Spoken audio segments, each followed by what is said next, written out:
Riveting content. Empowering your life. Welcome to the Sphere.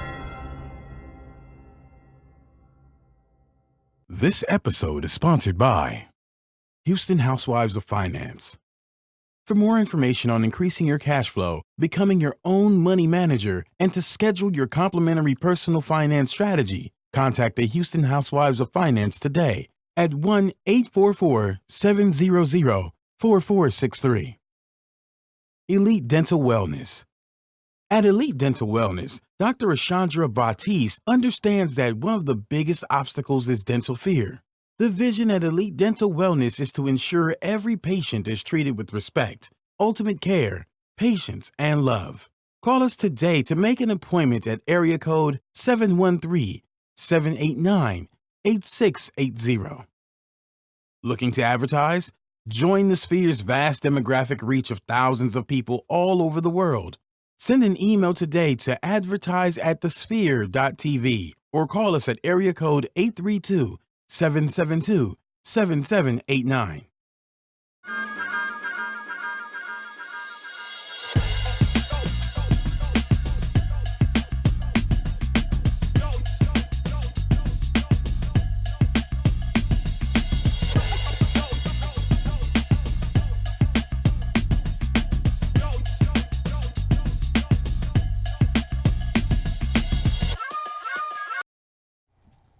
Good evening, and thank you for joining us for Society Now, a show that endeavors to provide groundbreaking stories and editorials that ignite perspective, excite passion, and invoke social consciousness.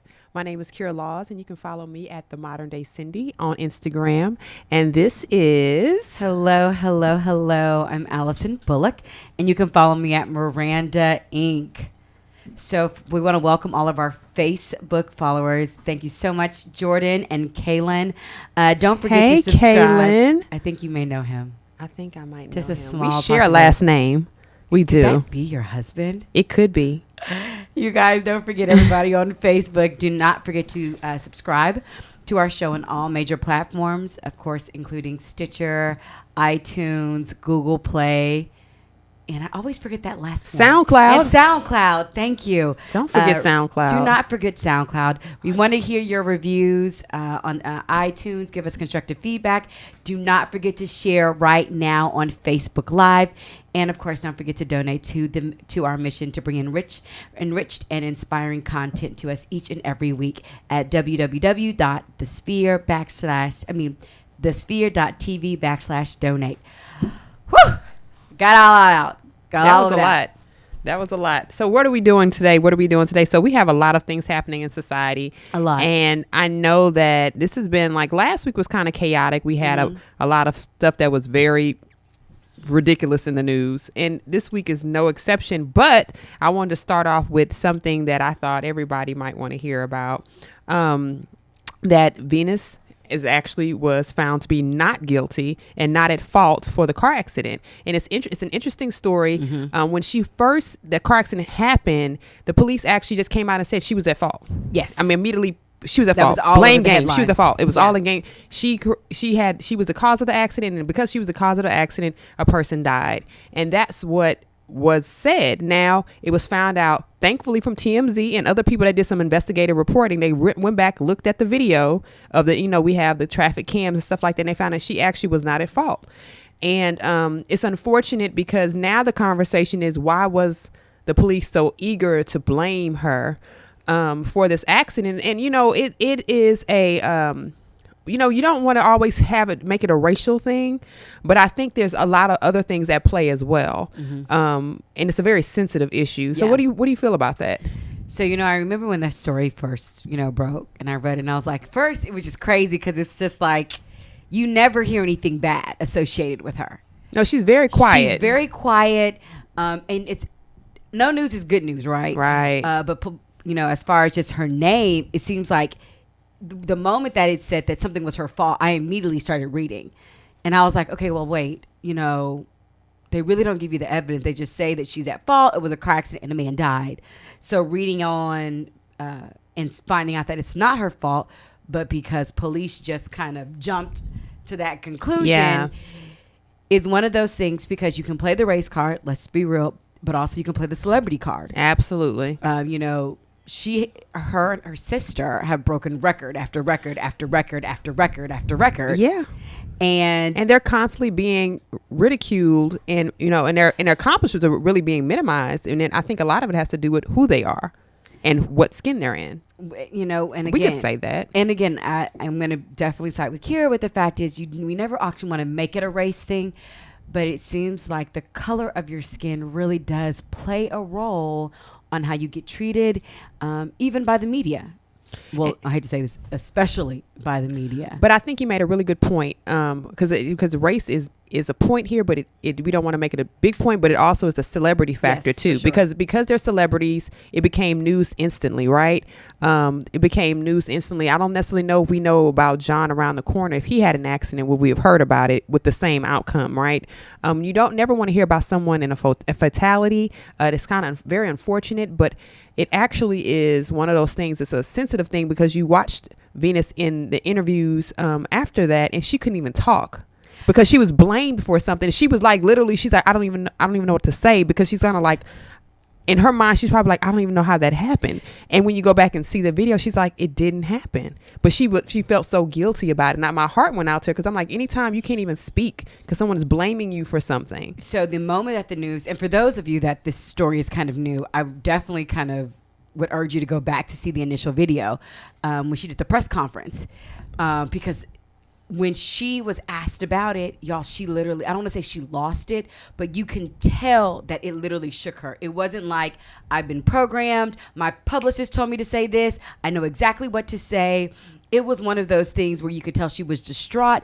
And even, I think she did another speech on showing how apologetic she was just on the loss of someone. But I think it was good that she did, like, I'm sad that someone lost their life, but she probably couldn't even really talk about the actual accident, because in her mind, it wasn't. She was like, all she knew was she was in a car accident and a person died. But I'm glad that it was that way and she didn't accept blame for anything. Yeah. Because I think she was fully aware that, I'm not sure how that happened, but I'm sad that someone died. That's true. Because even if you're not at fault, you never want to be in an accident when someone else dies.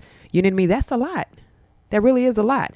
And so, you know, when you think about it from that perspective, you want to, you know, you really are definitely concerned about what's going on, you know, with that. That's true. And, you know, for all of our new Facebook joiners, thank you so much for joining. Black plus money equals double target. Hello, Dennis. I hope, is it Dennis? Denise. It's Denise. Denise, I love you. Charge my head and not my heart, because I just gave you a whole nother name. Welcome for joining in. Kayla and I kind of agree. Black plus money equals double target. And you know, this is funny because I think we talked about this a couple of weeks ago about when the LeBron James made a comment about, you know, and they were like, well, you're not in a position to, you know, speak because you're affluent, you have money, you're black, but not really because you have money. I don't think, you know, money doesn't erase the stigma that comes with being a part of, you know, this particular community, this ethnicity. So I'm glad that she pretty much was found to be, you know, not at fault. Yeah. I'm glad that someone did some investigating reporting to go back and look at the video and see that she actually lawfully entered the intersection. And, you know, and again, I think that alleviates some of the burden, but again, I know it's hard because someone lost their life, and, you know, that's nobody wants to live with that. So my prayers out to the family who lost, you know, the family member, and my prayers out to, you know, Venus family as well. So talking about a shaky start, 444. I told you last week I was here for that album. Woo! I'm here for it. Jay-Z, I'm a fan. I'm here for it for the beginning. I love it. I love that you are definitely tackling all types of issues in this album. I thank you for being, you know, very transparent about your life, you know, not just, you know, what's going on with you, but everything that's going on in America, and how transparent he was about his relationship and the woes that it had to overcome. So I think that's amazing. So Kira and I had an offline conversation about it, like we typically do. And this was something that we talked about, and Kira even said it. For all the Beehive people, do not buzz me or sting me or whatever it is that the Beehive people do, because I am a humongous fan of Beyonce. Anyone that knows me, Kira and I think I can speak on Kira on this. We are Beyonce fans. Her birthday was 7/11. And whose birthday was 7/11? Her birthday. That would be me. Her birthday was 7/11. And so 7/11 is the song. And look, and Beyonce did it. But anyways, Yeah. because that's what happens, right? Yeah. But so this is the interesting part. I remember overhearing a conversation. This sounds like I'm such an eavesdropper, but She was this ear hustling. young lady went off on Jay-Z. Y'all, when I say this one went off, I can't believe, and really, she's like, I just feel so sorry for Beyonce. So let's rewind. Let's remember who Jay-Z and Beyonce are. Number one, not only are they married, but they're also business partners. For those that don't know, and I do not mean to talk down upon the young lady that I heard, but and this was like in passing, like this wasn't like people in my circle, we talk about it all the time, but it was, this particular young lady was very livid that Jay-Z would air such traumatic stuff. And I wanted to remind them that, number one, they sleep under the same roof, but they're also business partners.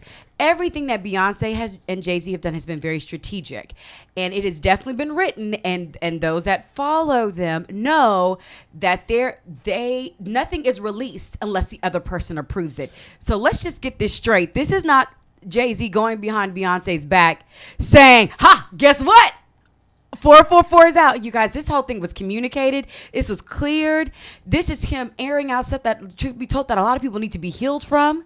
So I agree with Kira. I had to just say that. No. I understand it, and I think that's the part that makes relationships interesting, because people come from different perspectives on it. And for me, I believe it's very healthy to have a man talk about, hey, this is my experiences in my relationship, and I wasn't always 100 in my relationship, and so for that reason, I'm going to share it. And yes, you know, if you actually read the notes on 444 and the production notes on 444, it actually says 444. It actually says that his wife actually did read it. His wife actually listened to the music. She actually did, you know, he really was kind of nervous to let her hear, but she cleared it. You know what I mean? Just like they said that he cleared Lemonade. You know what I mean? Because it was there. That's how they communicate their life through song. You know, so we can't be so sensitive that you can't allow these artists to be artists and let them express what they actually feel. And there was one particular article that talked about how it's valuable, you know, that he's sharing. And one of the things, if you're having these issues in your relationship, remember, always keep it 100, because your relationship can't be healed unless you keep it 100. And that's just something I took from the article. It was like, you know, if your marriage has suffered from infidelity of any kind, keep it 100 and learn how to rebuild. Rebuilding is not a bad thing. It's actually something that you probably need to do when it's been hurt and damaged. So I appreciate his authenticity. I appreciate the humility of him and his wife for sharing them, because they share in their way, but it's actually helping people. So that's awesome. No, I applaud them. I agree with the same thing. Can we give it a clap? No, come on.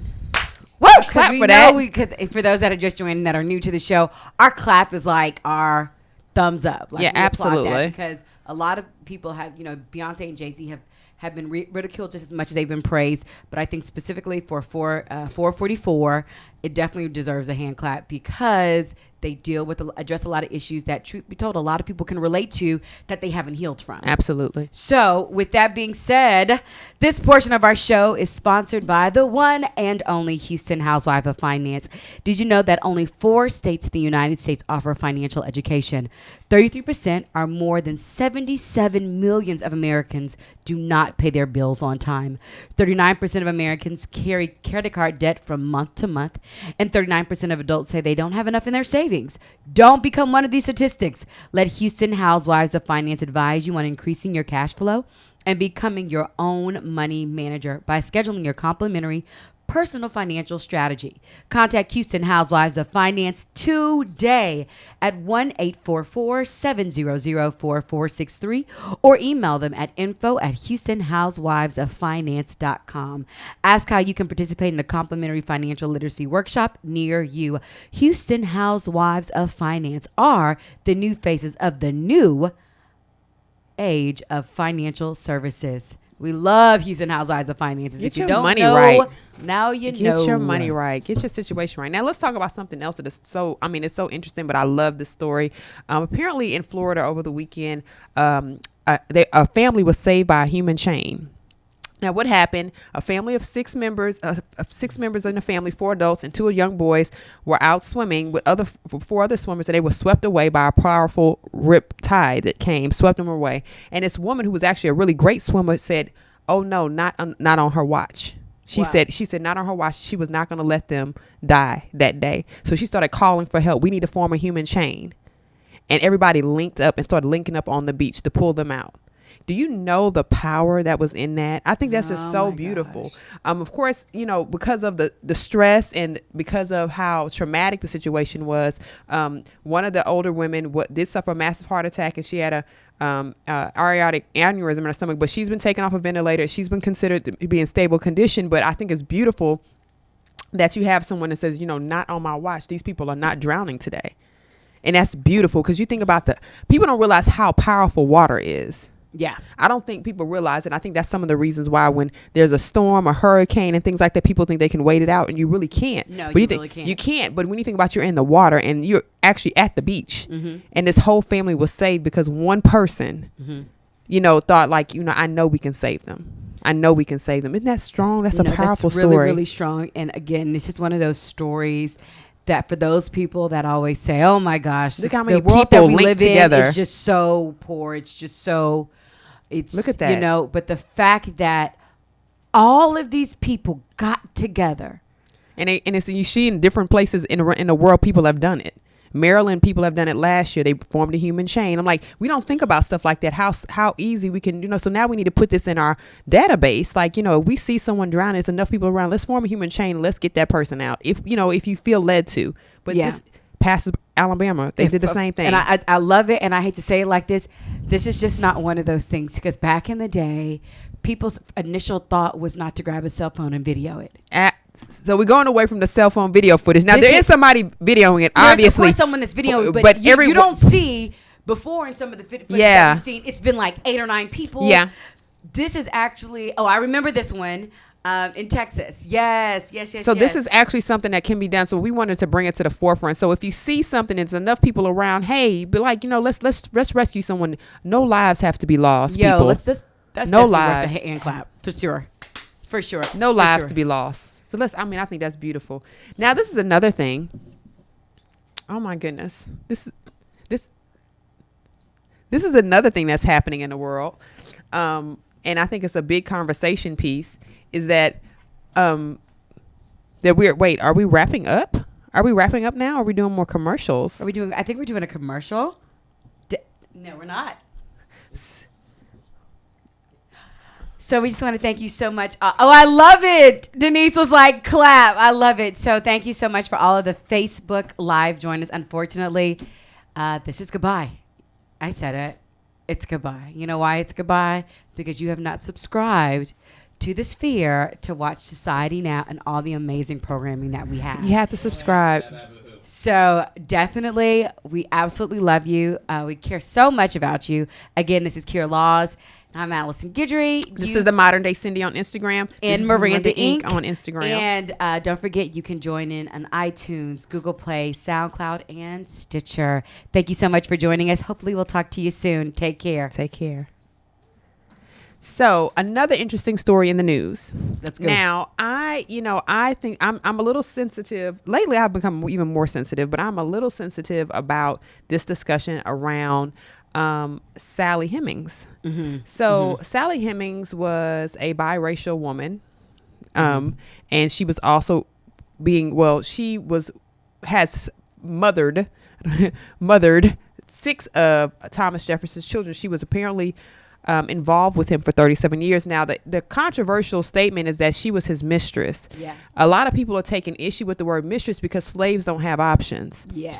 And so a lot of the conversation around this is like, it's not that she might not have cared for him. It's more of she didn't have an option of whether she wanted to be in a relationship with him. So the finding of this new quarters that she had, which was her private quarters, it was no different than, it was her private quarters, but it was still not the house, right? Yeah. And although she had potentially six of his children, the debate is, should we be calling her the mistress? That's one of those. That's a sticky area. That really, really is. Because I think what a lot of people are saying is that, did she have a choice? And let's be real. I don't know. Well, you guys, I've never been a slave, right? Ivy. I've never been a slave, for those of you that don't know. But I don't know of any slaves that have had a choice to choose if to sleep with someone that literally was their owner. Yeah, I don't So think. again, like the reality of it is, I don't know. I can't speak to Sally now, right? Because she's passed away. But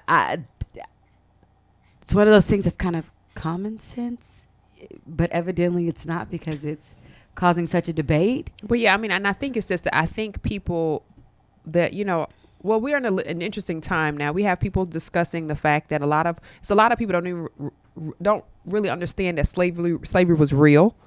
A lot of persons are considering indentured servitude different from slavery, and it is. But slavery actually did happen. Historically, it actually did happen, and it happened in the African American, well, the community of those Africans that were brought over here, and then generations later were still working for whomever they were working for, whether they were traded to someone else, bought from someone else. Yeah. But slavery was a real thing that happened. So I think a lot of persons that are up in arms about the terminologies because the choices that weren't made, and the choices might not have been made, or some people kind of maybe adjusted to a lifestyle because they didn't think they had options. So being respectful to those ancestors and those who have actually might have been really close to this in terms of can trace their roots. We might want to just stop using the word mistress and consider that in those times he was the third president of the United States. So clearly she probably did not have an option. Again, I hate to say it. Yeah. One of those things that seems to be very common sense. Yeah. But due to the red tape, it just seems like it hasn't become very common. So, yeah, there you go. Oh, and it's Maybe common sense just isn't so common anymore. Perfectly put. Common sense maybe is not so common, but when it comes to certain racial issues, especially something like this, it's a lot of tape involved that we kind of like, well, we don't understand why it's not that kind of cut and dry, but hey. And this is interesting, though. I'm not going to get into the meat of it. I'm not going to get into the meat of it. Yeah. So let's talk about Rwanda. Yes. Talk about Rwanda. Okay, so there's a used clothes ban in Rwanda. Now, the president of Rwanda has insisted that Rwanda will not, I repeat, will not receive, take, accept any secondhand clothes. They apparently were getting clothes that the U.S. was sending over there. And, the U.S. has threatened, like, hey, if you don't take what we're giving you, we're going to have some changes in this way we're marketing the free market exchange here. But Rwanda was like, no, we're not taking secondhand clothing. What do you think about that? I understand that it's there's a pride issue with that. I understand that he probably feels like it's not worth it. I mean, there are a lot of people in that, place that are actually able to make and create things on their own. But, definitely, I understand that it's a sensitive issue for that country. Again, a sensitive issue. I would really be interested to know the percentage of actually the need, the people that actually need those clothes, where the clothes going. Because, for the president to be like, oh, no, we don't want a secondhand. It's a very delicate situation. It's a very delicate Such as most of the stories on Society Now. Such as most of the stories. Okay, so this portion of the show is sponsored by Elite Dental Wellness. At Elite Dental Wellness, our vision is to create a welcoming practice that will offer exceptional dental care and a lifetime of dental wellness. We are committed to the finest possible oral care and the overall health and well-being of our patients. Elite Dental Wellness is built upon a foundation of integrity, expertise, and service. Through our commitment to modern dentistry, continuing education, and a friendly atmosphere, we strive to make our patients feel that they are part of our family. Dentistry can be scary, daunting, and uncomfortable. Dr. Baptiste and her team work tirelessly to ensure your comfort. Make your appointment today with Dr. Ashandra Baptiste at Elite Dental Wellness at 713-789-8680. Again, the number is 713-789-8680. Yes, we love our teeth. We love our teeth. It's important. Woo-hoo. Okay, so another thing in the news. So this past week, there was a police officer who was that had a service in New York that was killed in the line of duty. Mm-hmm. Someone shot at her car while she was parked, and she passed away. Well, at the funeral of this police officer, a young 16-year-old boy decided that he wanted to play F the police during the funeral. When he was asked about why he did it, he said it was satisfying to him to blast the song out of his apartment window because he hates the police, because he believes the police killed his older brother and his best friend. However, after the news tried to investigate any record of these deaths of these people he named, there was no record. This is the thing. I understand that we live in a world where people are very sending confused and mixed messages. They're not sure what side they want to stand on, but out of respect, you don't, this is not okay. Right. So this is not okay. This is where I take issue. Mm-hmm. Someone died. No matter what you feel about people in uniform, someone actually died. A cop died, and out of respect for them and their family, you have to be careful to give them the same respect that you would want someone to give give your family member at a funeral. So I think that this was really concerning. I think that, he actually put himself in a position of harm when he did that. And I say harm as in not as if someone's going to come for him, but you put yourself under ridicule. Let me say that, because now you have to answer questions from the police. Because you decided that you played a song and you thought it was satisfying because you felt like the police in general did something to some family members and a friend of yours. But this is a general statement, right? And not this particular officer, just the police in general. Yeah. It's concerning. I think that you kind of hit it home. There's a line to cross. We are all humans. And when there's a death of any kind to any person, I think we should allow whomever to grieve. There's some people that may have passed away that you've been like, oh, they deserved it, or whatever the case may be. But that can be your opinion. But that was still someone's mom, sister, aunt, daughter, best friend, sister, or father, brother, uncle. And you've got to allow them. And to another, there's so many platforms in today's society where your voice can be heard. Things can go viral, but just through hashtags, you know what I mean?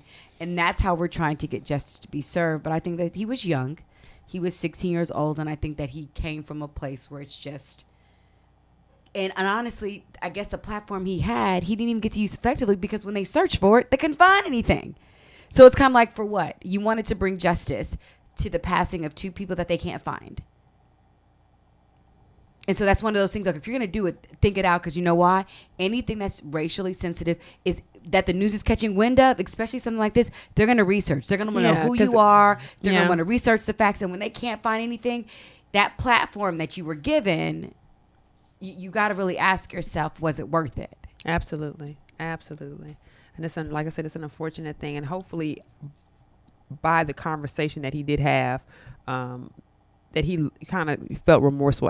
I'm hoping that some type of reflection period happened, and maybe even like, out of respect, I probably shouldn't have did that. So hopefully he learns from this and he moves forward, because that's just not this is a respectful time, regardless of what you may feel and your personal beliefs. You have to respect that time, and you want people to have time to grieve. Yeah, for sure.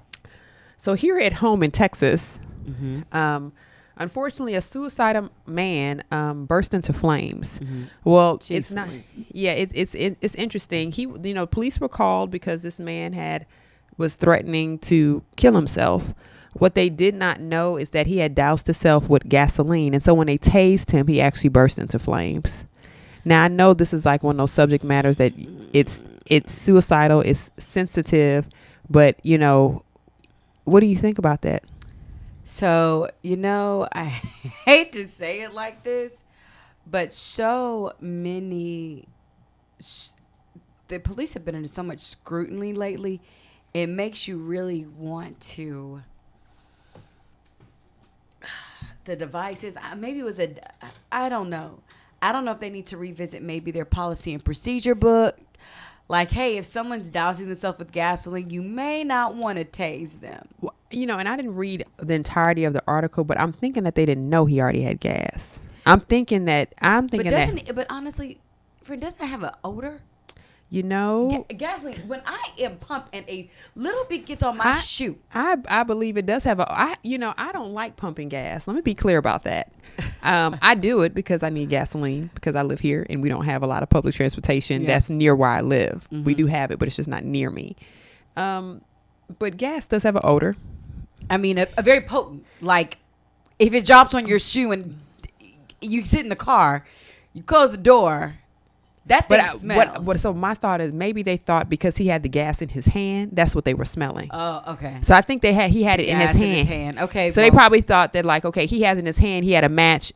He's gonna light that up and blow himself up. They probably didn't realize he put it all over himself, or it was all in his clothes, which was very unfortunate. Because I'm like, jeez. It's one of those things like he got what he wanted, but how do those officers feel? Because they thought they were doing the right thing, preventing death. Which is another thing, I hate to say this, I feel like the police need to go over their policies and procedures, because there's so many unfortunate incidents where it's kind of like, look, I didn't know, like the guy had the can in his hand, like I didn't know that he actually doused himself, like if that was the case. Yeah, so in that situation, it's more like should we even take out our taser? Is there a way to? What other method do they have? Can we just tackle him to the ground? I don't know. I don't know, but it's kind of like because it is, like you said, it's still flammable. Yes. So it's in his hand. So yeah, there is a risk there. So, but I just thought it was an interesting article, because I'm thinking, that's just not, the outcome wasn't at all what they expected. They thought they were doing something to, that just caught them off guard. Yeah. And so my condolences to the family, but also my prayers to the officers, because I can imagine that's not what that was not the outcome. Was not what they. No pun intended. Really? I'm sorry. Really? It was hot. I'm sorry. Terrible. Just terrible. But it's in a cool place now. Oh my gosh. So this is something that happened last week. A social worker, was a black woman, was a social worker, was seen at the airport with a white child. No one knew she was a social worker. This one was hot. Sorry. You know what, guys, forgive me. And they did not know that she was a social worker, so they thought that she had the child illegally. So they time out. So she was escorted through the airport by police because they did not believe that she was supposed to be with this little girl. She finally was able to explain to them, I'm actually a senior caseworker for the Department of Family Services, and I was taking this little girl to her father in New York because the child can't fly by herself. I feel like, before you drag someone through the airport because you see her with someone that doesn't look like is a family member, ask them the right questions and then do some investigation before you embarrass them. So this is the thing.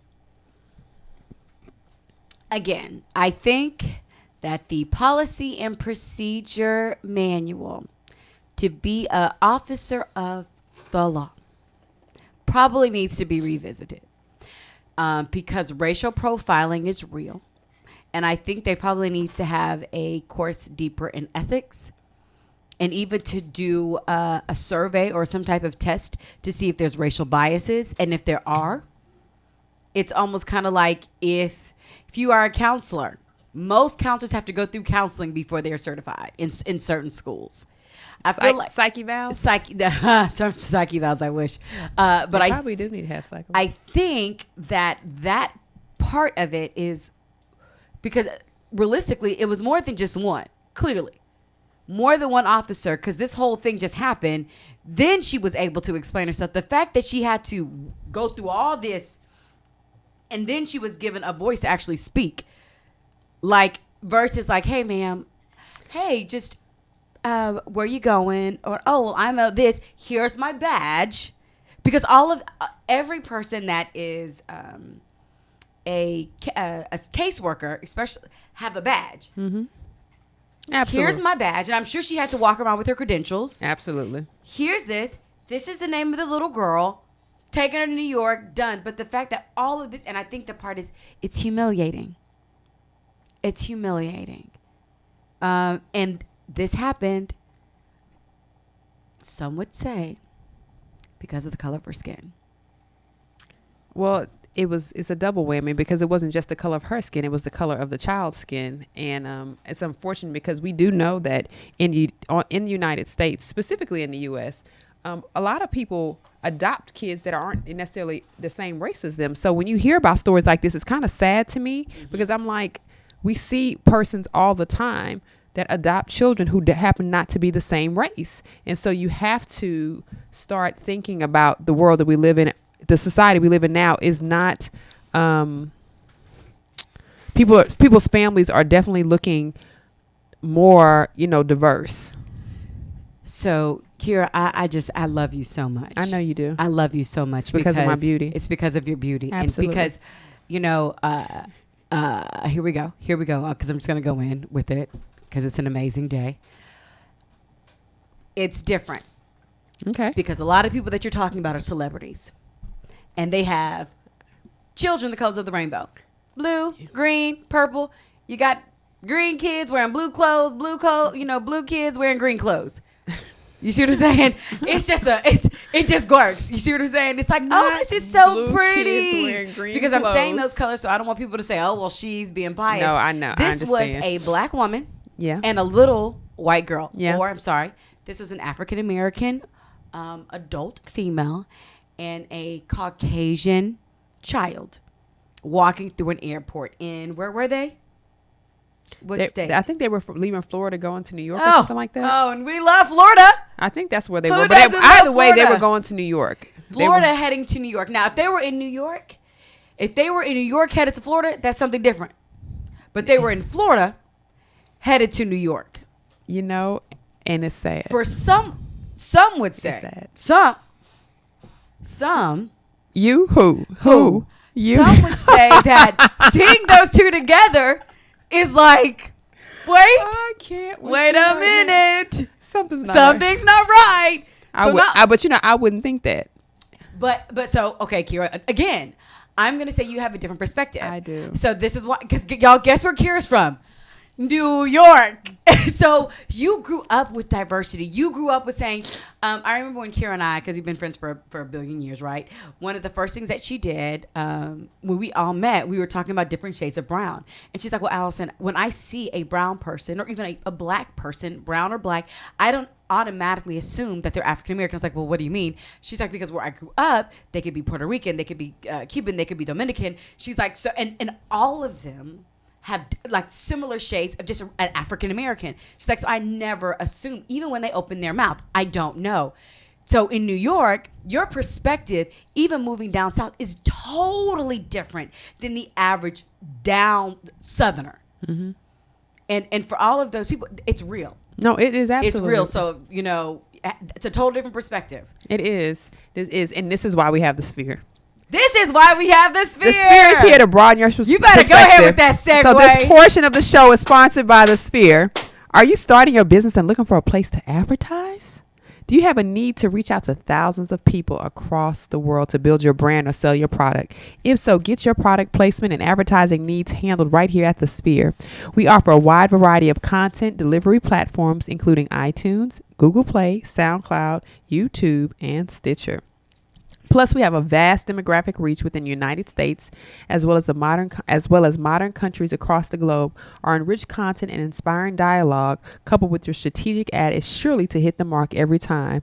Call us today at area code 832-772-7789. Again, the number is 832-772-7789, or send us an email over to advertise@thesphere.tv. Again, it's advertise@thesphere.tv. Now, let's talk about do we care or should we care? Man, there's a lot of things happening in the world today, and I am here for a change. I think the world is evolving at a great pace because we have all this, we have the internet, we have this, social media. Everything is happening really, really quickly. Well, there was a family in Canada, and this family in Canada had a child. And the child, on the birth certificate, they decided not to assign gender.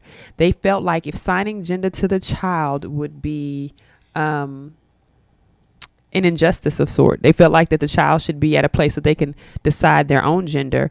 And I felt like, do we care? Should we care about this? Like, do we care about this? Should we care about this? A violation of a child's human rights. How, Sway? So this goes back. So again, for those of you who are following us, we would love to hear from you. Hashtag us or follow us or add us at Society Now. So in Houston, or no, not Houston, but in Texas, a while ago, they had a teacher who got fired. The parents, I think it was. I remember that. I think it was a young girl, But this was like, yeah, these were little kids. Little kids meaning like under second grade. Like I think when the baby Like was children. like babies, right? Yeah. And the kindergarten, the parents were like, let's just say that he was a little girl, but the parents were like, no, she's not. She prefers to be called a boy. So instead of calling her Alexia, call her Alex. I'm just summing it up and giving my own name because I don't remember the exact story. And the teacher said, well, I can't do that because number one, that's not fair. I had to, clear that with all the rest of the parents before I introduce them that. Because if I start saying that in front of these children, they may end up bringing questions to their and cause confusion. So the articles like this, should we care? Yes. Mm-hmm. I'm going to say, why should we care? Now, I understand adults who are like, I feel like I grew up or I was born the wrong gender. As an adult, because they went through life experiences and they were like, I identify more with a female or I identify more with the male because of things that have happened in my life. And some people say, oh, well, that's not right. But however, life experiences as a mature, well, I'm not going to say mature, but as an adult has led them to conclude that their gender is something that they cannot identify with. I am concerned with, as a child, you are not even, they don't know what they are.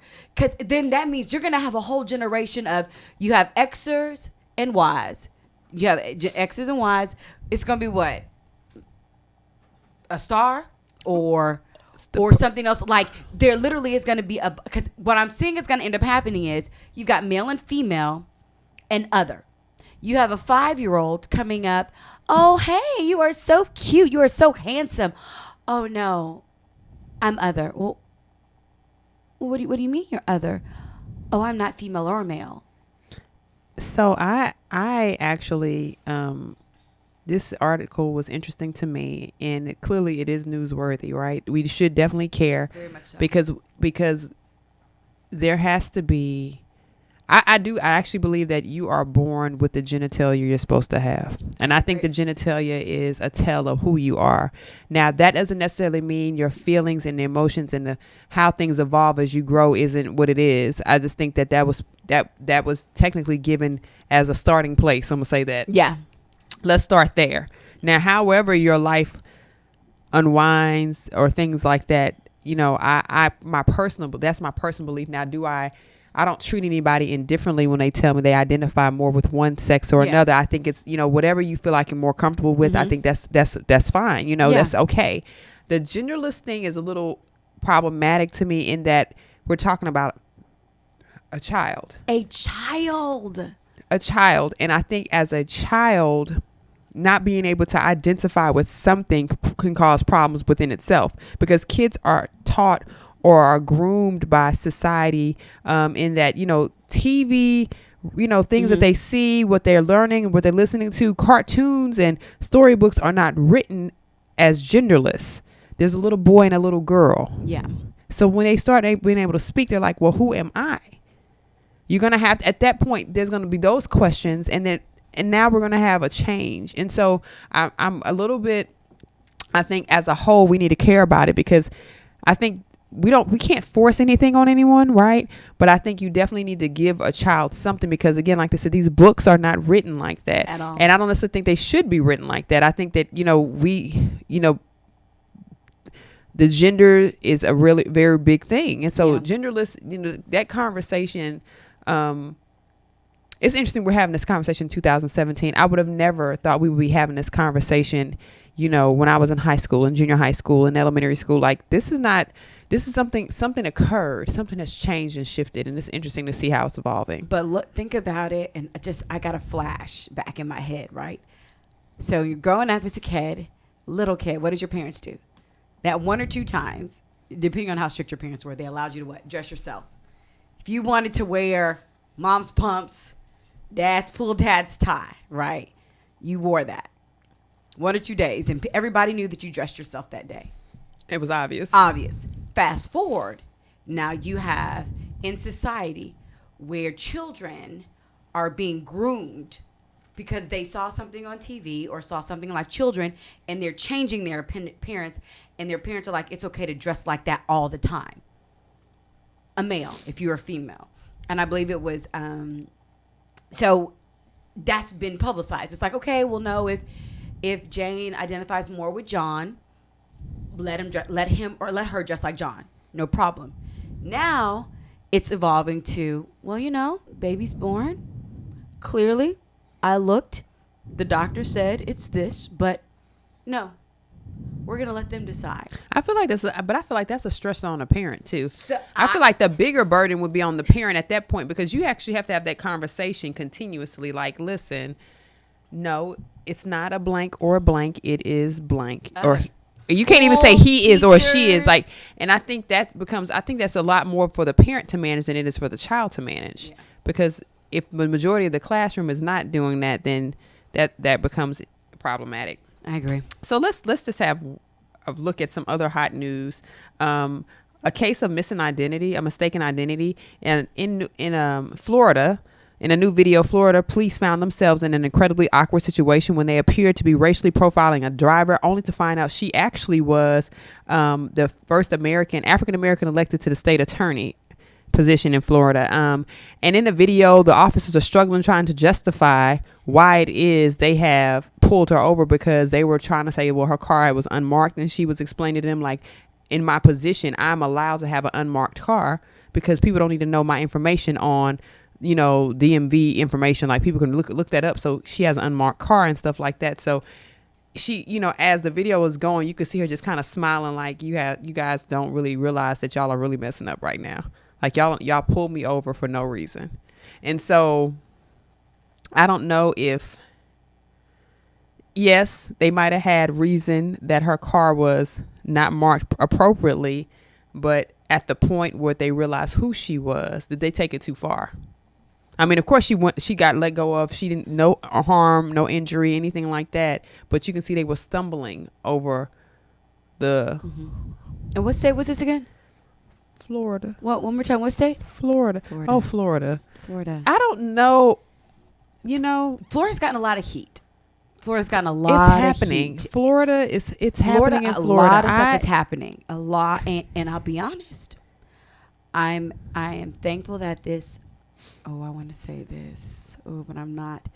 I'm happy that this ended up being a very civilized conversation that didn't end in something that was traumatic. I mean, it was traumatic for the person involved, for everybody, right? No one wants to be caught with a case of missing identity. I'm just glad she's able to tell what happened. And that's the most important part of it all, there that she is actually able to tell the story. Able to tell the story, and it's a lesson learned. So I really will take. I think that things in life that don't. Oh, I hate to say this. Oh, because that sounds. I'm really trying to be sensitive. That do not completely harm you are literally meant. As a lesson. Absolutely meant for a lesson. Now there's one other hot story that occurred, and I know you're passionate about this one. I know exactly which one you're going to. Well, I'm not. I'm not going to get too passionate. What am I going to? What do you think? I thought you were going to go to. I thought you wanted the valedictorian. I am going to go to the valedictorian, but I'm going to go to the valedictorian, and I'm not even going to put anybody on blast. But I think that you should give people their props, right? I think it's important to, if someone earned a higher GPA, I think it's important that you actually give them the credit for what they got. And so this thing happened, and it was not in Florida, thankfully. Who's happy about it? It actually happened. I know. It actually happened in Cleveland.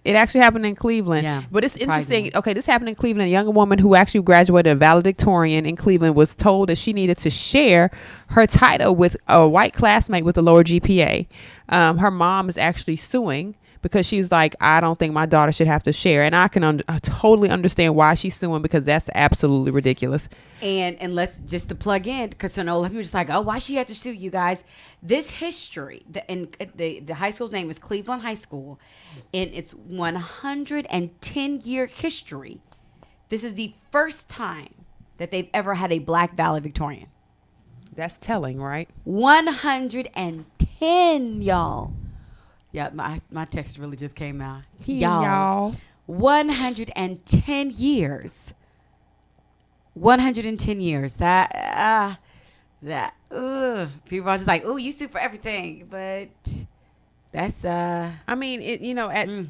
at the point where it's necessary to sue, because right is right and wrong is wrong. You cannot, and I'm repeat, you cannot allow these type of injustices to go unspoken about. I mean, we also had like a situation similar to that in Maryland. Mm-hmm. In Maryland, there was a situation where the graduation rates were so high in this school that it's a predominantly black school that the actual school district wanted to launch an investigation because it was a black school. Oh my God.